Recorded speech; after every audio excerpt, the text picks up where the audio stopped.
नमस्कार दोस्तों, स्वागत है आप सभी का आप सबके अपने यूट्यूब चैनल फैक्ट नॉलेज में। दोस्तों, जैसा कि आप सबको पता है कि सीटेट की तैयारी यहाँ पे बहुत ज़ोर शोर से चल रही है। एग्ज़ाम की डेट कभी भी आ सकती है, ठीक है। और मोस्ट प्रोबेबली चांस है कि सितंबर अक्टूबर में होने का, जिसमें सितंबर में बहुत ज़्यादा चांसेस हैं, ठीक है। तो आप लोग अपना कमर कस लीजिए, अच्छे से तैयारी कीजिए। जैसा कि आपको पता है कि हम लोग सीटेट का ईवीएस पेडागोजी देख रहे थे, एनसीईआरटी बेस्ड ईवीएस पेडागोजी जो होता है वो, उसमें हम लोगों ने पहला पार्ट देख लिया था जो मैंने कल कराया था। आज मैं आपको उसका सेकंड पार्ट कराऊंगा। मैंने बोला था आपको कि 2 से 3 वीडियो में आपको कंप्लीट कर दूंगा। उसके अलावा उस ईवीएस पेडागोजी से रिलेटेड जितने क्वेश्चन मैक्सिमम बन सकते हैं वो भी मैं आपको करा दूंगा, ताकि आपको कोई दिक्कत ना हो। तो चलिए देने करते चलते हैं हम लोग डायरेक्ट अपने पीडीएफ पे। हाँ, तो यहाँ तक हम लोगों ने कर लिया था, यहाँ तक कर लिया था। अब यहाँ से हम लोगों को करना था एनसीएफ के सुझाव। यहाँ से हम लोग को करना था कि ईवीएस पेडागोजी के बारे में, ईवीएस के बारे में क्या नाम है, एनसीएफ का क्या सुझाव है उसका। तो एनसीएफ पहला पॉइंट है, एनसीएफ 2005 यह सुझाव देता है कि बच्चों की विद्यालयी जीवन को बाहर की दुनिया से जोड़ना चाहिए। मैंने एनसीएफ आपको कराया हुआ है, अगर आपने वीडियो नहीं देखा है एनसीएफ का तो जाकर देखिए, क्योंकि बहुत ही इंपॉर्टेंट है। सीटेट के लिए तो एकदम जरूरी होता है एनसीएफ, क्योंकि उससे डायरेक्टली क्वेश्चन तो 4-5 बनते हैं, उसके अलावा इनडायरेक्टली क्वेश्चन बहुत सारे बनते हैं, ठीक है। और मैंने बहुत अच्छे से डिटेल से समझाया था, बहुत शॉर्ट वीडियो था, 2 पार्ट में कराया था मैंने और अच्छे से बताया था, ठीक है। तो जाकर अगर नहीं देखा है तो करिए, क्योंकि उसमें बाकी सब सब्जेक्ट की पेडागोजी भी उसमें ऑलरेडी कवर हो जाएंगे, ठीक है। तो एनसीएफ 2005 सुझाव देता है कि जो है बच्चों की विद्यालय जीवन को बाहर की दुनिया से जोड़ना चाहिए। मैंने उसमें भी बताया था कि एनसीएफ इसी बात पर जोड़ता है कि जो एकदम रियलिस्टिक उसको पढ़ाई होना चाहिए। बच्चा जो है, ये ना हो कि विद्यालय में कुछ और पढ़े, अब बाहर की दुनिया में जाए तो वो कुछ और देखे। बच्चे के मन में जो है कन्फ्यूजन उत्पन्न होगा। इसलिए बच्चों को जो है रियल चीज़ों से रिलेट करके पढ़ाना चाहिए। विद्यालय के बाहर की दुनिया से उसको जो है पढ़ाई को जोड़ना चाहिए, ठीक है। और एक चीज़ और ध्यान दीजिएगा कि जो जो भी मैं यहाँ पे आपको करा रहा हूँ, जितने भी पॉइंट्स मैं कराता हूँ, ये सिर्फ पॉइंट ऐसे ही नहीं है आप लोगों को देख के या स्किप करना नहीं है। वीडियो को अच्छे से ध्यान से देखना है कि जितने पॉइंट्स हैं उससे क्वेश्चंस बनेंगे, ठीक है। इसलिए मैं एकदम इंपॉर्टेंट पॉइंट्स ही आपको ऐड किया हूँ, ठीक है। और जो मैं डिस्कशन करता हूँ वो भी बहुत इंपॉर्टेंट होता है क्वेश्चन करने के लिए, क्योंकि जब आप पेपर में बैठते सीटेट के पेपर देने तो वहाँ पे ये डिस्कशंस ही याद रहते हैं, ठीक है। आगे अगला पॉइंट देखते हैं। अब अगला पॉइंट क्या है कि इससे जो है विद्यालय, घर, समुदाय और बीच की दूरियां खत्म होंगी। यानी कि क्यों जरूरी है रिलेट करके पढ़ाना, बाहर की दुनिया से जोड़ना है, क्योंकि जो है इससे जो है विद्यालय, घर और समुदाय के बीच की जो दूरियां हैं वो खत्म होंगी। अगला पॉइंट है, यह बच्चों में किताबी लेखन और केवल किताबी कीड़ा बनने या रट्टा मारने के लिए जो है हतोत्साहित करता है। यानी कि क्यों जरूरी है आपको जो है एनसी ईवीएस कहता है क्यों जरूरी है बाहर की दुनिया से जोड़ना। तो इसलिए जरूरी है कि वह बच्चों में जो है, एक तो समुदाय के बीच की दूरियां खत्म करता है, ठीक है। विद्यालय, घर, समुदाय के बीच की दूरियां खत्म करता है। सेकेंड नंबर है कि यह बच्चों में किताबी लेखन और किताबी कीड़ा जो कहता है कि सिर्फ रट्टा मारना वाला, उस चीज़ को जो है ये जो है डिमोटिवेट करता है, उस चीज़ को जो है बढ़ावा नहीं देता, उसको हतोत्साहित करता है। जिससे कि क्या होगा, बच्चा जो है क्रिएटिव बनेगा, ठीक है। यह जो है बच्चों में पर्यावरण को बेहतर समझने में मदद करता है, ठीक है। मान लीजिए अब बच्चे जो है नेचुरल चीज़ों को रिलेट करके पूछेगा, सामान्य जीवन से चीज़ों को रिलेट करेगा, ठीक है। तो बच्चों को जो है किताबी कीड़ा बने या रट्टा पाने से हतोत्साहित करता है और बच्चों को क्रिएटिव बनाता है, ठीक है। अगला पॉइंट देखते हैं।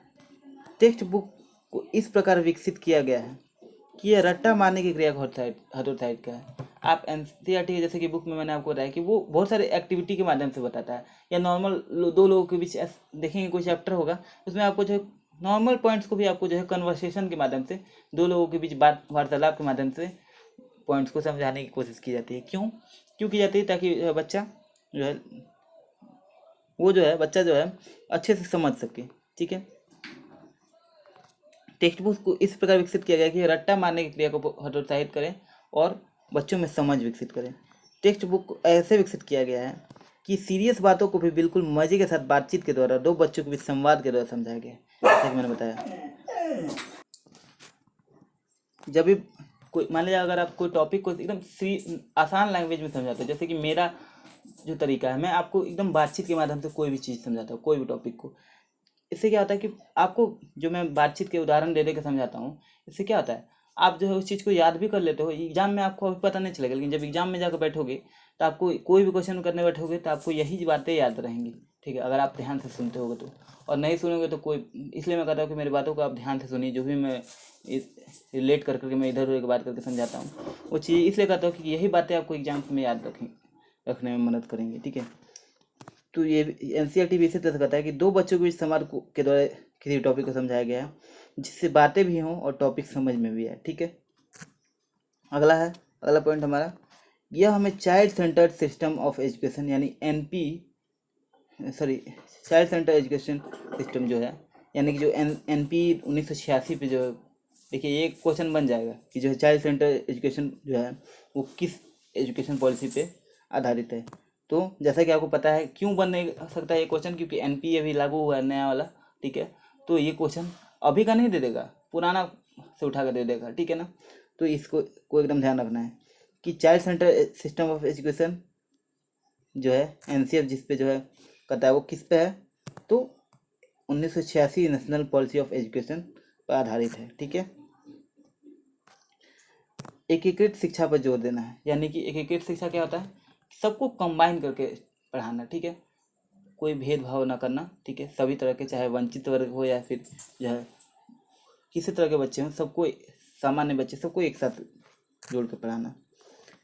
जैसे बच्चा अपने आसपास के पर्यावरण को संपूर्ण और एकीकृत रूप से देखते हैं, वैसे ही हमें भी जो है विषयों को एक दूसरे विषय से जोड़ के अधिगम कराना है। अब देखिए, जैसे कि मैंने आपको शुरू में ही पॉइंट कल की वीडियो में कराया था कि बच्चा क्या करता है, किसी चीज़ को होलिस्टिक रूप से देखता है, यानी कि किसी चीज़ को देखेगा तो वो उसे पर्यावरण का अंग मानता है, ठीक है। उसी तरह से कोई ट्रेन चलते देखेगा तो साइंस का अंग मानेगा। तो चीज़ें जो है एक दूसरे से अलग अलग पार्ट में ना तोड़ के वो होलिस्टिक रूप से देखता है।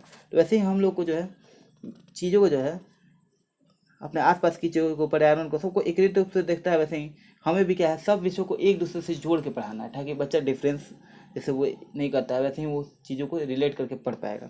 जैसे कैसे अधिगम कराना है, जैसे विज्ञान को जो है सामाजिक विज्ञान से जोड़ करके, ठीक है, जोड़ कर पढ़ाया जाए, ठीक है, तभी संपूर्ण अधिगम हो पाएगा। और कक्षा 3 से 5वीं तक के ईवीएस में इसी कॉन्सेप्ट के आधार पर विज्ञान, सामाजिक विज्ञान और पर्यावरण अध्ययन को सम्मिलित किया गया है। आपने में से बहुत से लोगों ने सोचा होगा कि ईवीएस सिर्फ क्यों रखा गया है, ठीक है। ईवीएस रखने का लक्ष्य ये है कि ईवीएस में जो है विज्ञान, सामाजिक विज्ञान, पर्यावरण इत्यादि सब एक साथ सम्मिलित हैं।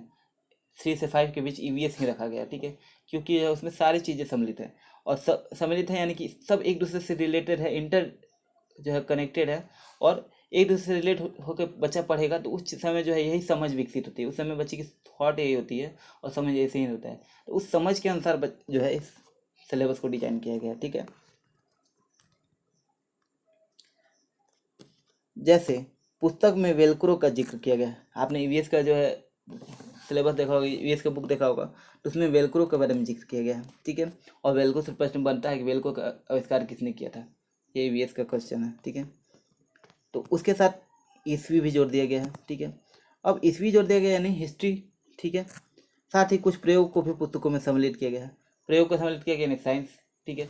तो हिस्ट्री और साइंस वगैरह सब को एक साथ जोड़ करके तैयार किया गया है सिलेबस को, ठीक है। ऐसे ही आपको हमें भी पढ़ाना है, ठीक है। ये चीज़ें क्यों बताया गया है, क्योंकि ये चीज़ें आप भी अपने जीवन में जो है शामिल करो, जब भी आप पढ़ाते हो, ठीक है, बच्चों को पढ़ाओगे तो आप चीज़ों को जो है ऐसे ही रिलेट करके एक दूसरे से कनेक्ट करके आप पढ़ाओगे, ठीक है। आप मुझे भी देखते हो कि जब मैं कोई चीज़ आपको समझाने की कोशिश करता हूँ तो मैं चीज़ों को एक दूसरे से रिलेट करता हूँ। जैसे मैं भाषा पढ़ा रहा हूँ तो मैथ में उदाहरण ले लूँगा या फिर साइंस का उदाहरण ले लूँगा। क्यों एक चीज़ से एक दूसरे से रिलेट करके मैं अगर बताऊँगा तो भले ही आप बच्चे हो या ना हो, लेकिन आपको भी तो बच्चे को पढ़ाना है, आप भी तो एक शिक्षक हो। तो चीज़ें आप जब एक दूसरे से रिलेट करके समझोगे तो अच्छा अंडरस्टैंडिंग बनता है, ठीक है।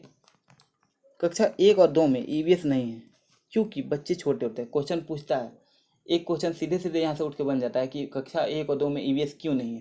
तो यहाँ देख लीजिए कि कक्षा 1 और 2 में ईवीएस नहीं है क्योंकि बच्चे छोटे होते हैं और इसी वजह से वो पर्यावरणीय मुद्दों को सीधे नहीं समझ सकते, ठीक है। यहाँ से 2-3 क्वेश्चन बन सकते हैं। पहला तो ईवीएस क्यों नहीं है, ईवीएस नहीं होने का कारण क्या है, ठीक है। सेकेंड, उसी को लैंग्वेज में बदल के कह देगा कि जो है ईवीएस क्यों नहीं है या फिर नहीं होने का कारण इनमें से कौन सा जो है छाट के आपको जो है लिखना, टिक मारना है, ठीक है। ऐसे भी क्वेश्चन बना देता है। 3 ऑप्शन दे देगा, ठीक है, और एक ऑप्शन आपको छाटना होता है। वह सीधे जो है पर्यावरणीय मुद्दे को नहीं समझ सकते, इसलिए उन्हें भाषा और गणित के माध्यम से समझा दिया जाता है। ये भी एक क्वेश्चन बनता है कि ईवीएस के जो है कक्षा 1 और 2 में क्यों नहीं है, तो उसमें एक ऑप्शन रहता है कि वो जो है भाषा और गणित के माध्यम से वो सीख लेते हैं, ये ऑप्शन रहता है, आपको वही टिक मारना होता है। दूसरा एक क्वेश्चन बन जाएगा कि जो है क्यों नहीं रहता है, तो पर्यावरणीय मुद्दों को जो है सीधे सीधे नहीं समझ सकते, ये भी एक क्वेश्चन बन जाएगा, ठीक है। तो 2 क्वेश्चन तो सीधे सीधे मैंने बता दिया। फिर इसी क्वेश्चन को 2 अलग यानी निगेटिव रूप से भी डाल करके आपको क्वेश्चन बना सकता है, यानी 4 क्वेश्चन बन जाएंगे आपके। तो ऐसे ही क्वेश्चन क्रिएट होते हैं, क्वेश्चन कहीं बाहर से नहीं आता है, इन्हीं सब पॉइंट से आपको जो है क्वेश्चन बनाए जाते हैं। अगर आपने इसे समझ लिया तो कहीं कोई दिक्कत नहीं होगी। अगला देख लेते हैं। अगला है पर्यावरण अध्ययन की कक्षा में सबसे कम महत्वपूर्ण है, देखिए ध्यान रखिएगा, परिभाषा, क्योंकि ईवीएस में समझ और ज्ञान को महत्व दिया गया है, न कि परिभाषा के रटने पर और ज्ञान के स्थानांतरण पर। अब एक चीज़ ध्यान रखेंगे, यहाँ से क्वेश्चन कैसे बनता है। क्वेश्चन पूछ देगा पर्यावरण अध्ययन की कक्षा में सबसे कम महत्वपूर्ण क्या है, इन चारों में से जो सबसे कम महत्वपूर्ण है उसे जो है सिलेक्ट कीजिए। अब आपको 4 ऑप्शन दे देगा, ठीक है, उसमें से 3 महत्वपूर्ण रहेगा और एक ऑप्शन आपको छाटना होगा जो सबसे कम महत्वपूर्ण होगा, ठीक है। फिर इसी तरह से दे देगा कि पर्यावरण अध्ययन की कक्षा में क्या महत्वपूर्ण है, ठीक है। 3 ऑप्शन जो है निगेटिव दे देगा और एक जो है पॉजिटिव दे देगा, ठीक है। ऐसे भी क्वेश्चन बन जाते हैं। तो और एक क्वेश्चन दे देगा कि ईवीएस में जो है किसको महत्व दिया गया है, तो ईवीएस में जो है समझ और ज्ञान को महत्व दिया गया है, न कि परिभाषा में के रटने और ज्ञान के स्थानांतरण पर। यानी ज्ञान जो है ट्रांसफरेबल जो है इस चीज़ पे महत्व नहीं दिया गया है, उसके समझ बनाने पे विकसित, बच्चों में समझ विकसित हो, इस पर जो है फोकस किया गया है। इसलिए बच्चों को हम लोग जो है कहीं भी किसी भी प्रकार के प्रश्न में अगर रटने को बढ़ावा देने वाला क्वेश्चन हो, ठीक है, रटने याद करने ये सब चीज़ हो, तो वो निगेटिव एस्पेक्ट में लिया जाता है और इसी तरह से क्वेश्चन को सॉल्व किया जाता है, ठीक है। वो निगेटिव होता है हमेशा, ठीक है। टेक्स्ट बुक सिर्फ एकमात्र ज्ञान का स्रोत नहीं है, बल्कि विभिन्न माध्यम जैसे न्यूज़पेपर, पर्यावरण लोगो, इंटरनेट वार्ता जैसे माध्यम से भी जो है, देखिए यहाँ उदाहरण दिया है, न्यूज़पेपर जो है, कंप्यूटर वगैरह है, फिर यहाँ पे जो है अलग अलग तरीका दिया है, इन माध्यम से आप बच्चों को जो है सिखा सकते हैं। सिर्फ एकमात्र बुक जो है सोर्स नहीं है ज्ञान का, ठीक है, आप अलग अलग माध्यम से सिखा सकते हो, ठीक है। ज्ञान का सृजन किया जा सकता है, ठीक है, अलग, क्योंकि आपको जो है ज्ञान ट्रांसफ़र नहीं करना है, सृजन करना है, क्रिएट करना है, ठीक है। बच्चे ज्ञान को क्रिएट कर सके, बच्चे जो है समझ सकें, उनमें अंडरस्टैंडिंग बनानी है, ठीक है। तो बच्चों को ज्ञान के सृजन के लिए प्रोत्साहित करें। एनसीएफ भी यही कहता है कि बच्चे ज्ञान के सच्चे निर्माता होते हैं। एनसीएफ एक क्वेश्चन बन जाता है, एनसीएफ किस पे बेस्ड है, तो जो है सृजनात्मकता, यानी कि जो है क्रिएटिविटी होती है उस पर एनसीएफ जोर देता है, ठीक है ना। कंस्ट्रक्टिविज्म, हाँ कंस्ट्रक्टिविज्म पे आधारित है, ठीक है। तो एनसीएफ का एक क्वेश्चन तो वहाँ ये बन जाता है। तो एनसीएफ भी क्या कहता है, एनसीएफ कहता है कि जो है बच्चे जो है ज्ञान के सच्चे निर्माता होते हैं। एक स्टेटमेंट से ये क्वेश्चन बन जाएगा कि एनसीएफ का क्या कथन है, ठीक है।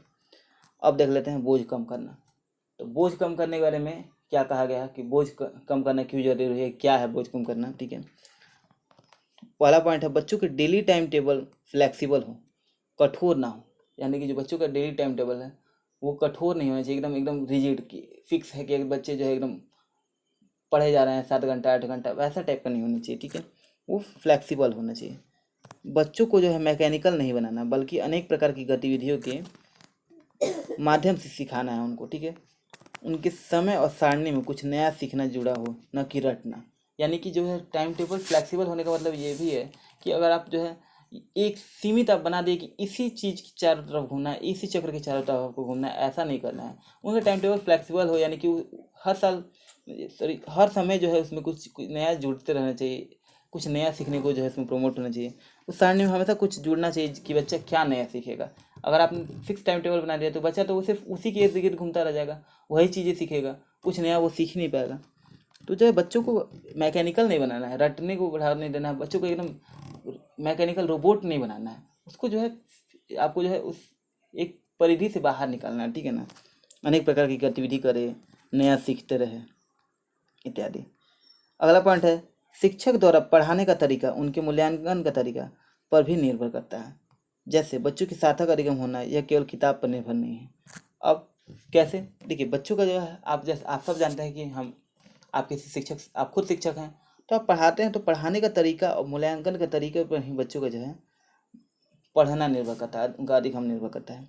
बच्चों की सार्थक अधिगम जो है शिक्षक के द्वारा पढ़ाने के तरीके पे, उनका मूल्यांकन करने का क्या तरीका है, इस पर निर्भर करता है कि यह केवल किताब पर निर्भर नहीं है। ठीक है, कि किताब दे दी, किताब से बच्चा पढ़ लेगा, ऐसा नहीं है। अगर किताब होते हुए भी अगर या किताब हो या ना हो इससे फर्क नहीं होता, अगर शिक्षक अच्छे से पढ़ा रहा है, ठीक है, किताब एक रोज रिसोर्स की तरह इस्तेमाल किया जाता है, लेकिन किताब ही सब कुछ नहीं है। अगर आप एक शिक्षक कैसे पढ़ाता है, बच्चों में अधिगम कराने का क्या तरीका है, वो किस टीचिंग मेथड का यूज करता है, किस तरह से मूल्यांकन करता है, ये चीज़ें उस मैटर करती हैं। अगले पॉइंट पर बढ़ते हैं। अगला पॉइंट है बच्चों को ज़्यादा से ज़्यादा मौका दें चिंतन की, आश्चर्यचकित करने की, उत्सुक होने की, वार्ता करने की और ग्रुप्स बनाकर गतिविधि कराने की। और आपको जो है ये सब चीज़ों को प्रमोट करना चाहिए, ग्रुप्स बनाकर गतिविधि कराना चाहिए, उनको जो है उनसे वार्ता करनी चाहिए, अलग अलग जो है एक्टिविटी करनी चाहिए, चिंतन करने का मौका देना चाहिए। ठीक है, उनमें लर्निंग बाय डूइंग को जो है प्रमोट करना चाहिए। जैसा कि कहा गया है, प्रोग्रेसिव एजुकेशन भी कहता है कि जो है लर्निंग बाय डूइंग को जो है प्रमोट करना है, बच्चे कर के सीखे। ठीक है, एमसीएफ भी यही कहता है। जैसे बच्चों को इतिहास के बारे में पढ़ाएं अगर, ठीक है, तो बहुत सारी चीज़ें देखिए क्या क्या कर सकते हैं आप, जो है किसी जगह पे ले जा सकते हैं, किसी संग्रहालय में ले जा सकते हैं। ठीक है, फिर जो है अगर पौधों के बारे में पढ़ा रहे हैं मान लीजिए, तो जो है आप गार्डन वगैरह, जैसे ये गार्डन है तो वहाँ पे लेके जा सकते हैं, मुगल गार्डन है ये। ठीक है, तो अगर संग्रहालय कोई हिस्ट्री पढ़ा है तो संग्रहालय के बारे में, पौधों के बारे में पढ़ा रहे हैं तो गार्डन वगैरह ले जा सकते हैं। तो इससे क्या होगा, बच्चे जो है पौधों से जो है बगीचे में पौधों से साक्षात्कार करेंगे। ठीक है, उनको साक्षात्कार करेगा, संग्रहालय में जाएंगे तो वो चीज़ें देख के लाइव देख पाएंगे। ठीक है, तो बच्चे उससे जुड़ेंगे, फील करेंगे और ज्ञान का जो है कंस्ट्रक्ट कर पाएंगे, यानी सृजन कर पाएंगे, वो क्रिएट कर पाएंगे उस चीज़ को। ऐसा नहीं कि जो है पढ़ा लिया, रट लिया उस चीज़ को, ऐसा नहीं होगा। मान लीजिए अगर आपने पढ़ाया है तो ठीक है कि हड़प्पा के सिक्के ऐसे होते हैं, ठीक है, तो हड़प्पा के सिक्के ऐसे होते हैं। अगर आप या फिर मान लीजिए अगर आप पौधे को पढ़ा रहे हैं, ठीक है, तो पौधे की पत्तियाँ ऐसी होती है, तिकोनी होती है, चौकोर होता है, जो है उसमें जो है हरा क्यों कलर होता है, तो क्लोरोफिल की वजह से होता है।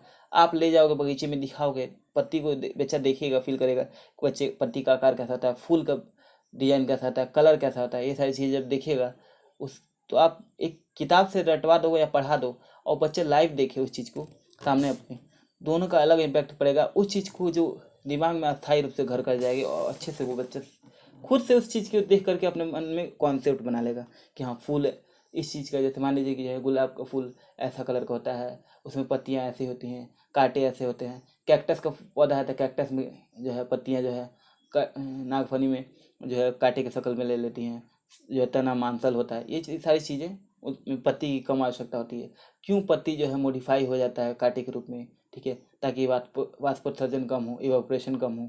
ठीक है, तो ये चीज़ें बच्चा खुद से देख करके अपने मन में कॉन्सेप्ट बना लेगा। अगर आपने हल्का सा समझाया, हल्का सा सुविधा, आपका काम भी सुविधादाता का है, आप हल्का सा सुविधा प्रदान किए, बच्चा खुद से ज्ञान का निर्माण कर पाएगा। ठीक है, अगला है ईवीएस की पुस्तक बाल केंद्रित है। ठीक है, इसलिए बच्चों को ज़्यादा से ज़्यादा मौका दें एक्टिविटी करने के लिए, न कि जो है जैसे बहुत सारे एक्टिविटी यहाँ पे कराया गया, देख रहे हैं आप, जैसे ये ड्राइंग बनवा सकते हैं, कुछ एक्टिविटी करा सकते हैं, यहाँ पर एक्टिविटी कराई जा रही है। ये सारी चीज़ें एक्टिविटी कराने के लिए प्रोत्साहित करें, न कि रट्टा लगाने को आप प्रोत्साहित करें। बच्चे के अनुभव को आपको महत्व देना है। ठीक है, अब यहाँ से देख लेते हैं कि विद्यालय प्रबंधन की अभी क्या भूमिका है। इसके बारे में हम लोग कल के वीडियो में डिस्कस करेंगे, और भी बहुत सारे आगे के पॉइंट्स हैं, कुछ इंपॉर्टेंट पॉइंट्स वो भी हम डिस्कस करेंगे। ठीक है, तो बाकी सारी चीज़ें अब इसके आगे का मैं आपको कल कराऊंगा, क्योंकि वीडियो ज़्यादा लंबी हो जा रही है तो आपके लिए जो है बोरिंग हो जाएगा। ठीक है, और हमें बोझ बना करके सिलेबस नहीं कंप्लीट कराना है, आराम आराम से। फिर अगर समय है अभी तो हम लोग आराम आराम से करेंगे, लेकिन वीडियो अच्छे से देखिए, पूरा देखिए। ठीक है, उम्मीद करता हूँ वीडियो आपको पसंद आया होगा। वीडियो पसंद आया तो वीडियो को लाइक कीजिए, अपने दोस्तों में शेयर कीजिए, अपने कलीग्स वगैरह में शेयर कीजिए। मिलते अगले वीडियो में, इजाज़त दीजिए। कोई कन्फ्यूजन, कोई डाउट हो तुरंत जो है कमेंट बॉक्स में लिखिए, या फिर वेबसाइट पे जा करके हमारे कांटेक्ट करके वहाँ से डायरेक्ट मुझे आप व्हाट्सएप मैसेज कर सकते हैं। इजाज़त दीजिए, नमस्कार, जय हिंद, वंदे मातरम, भारत माता की जय।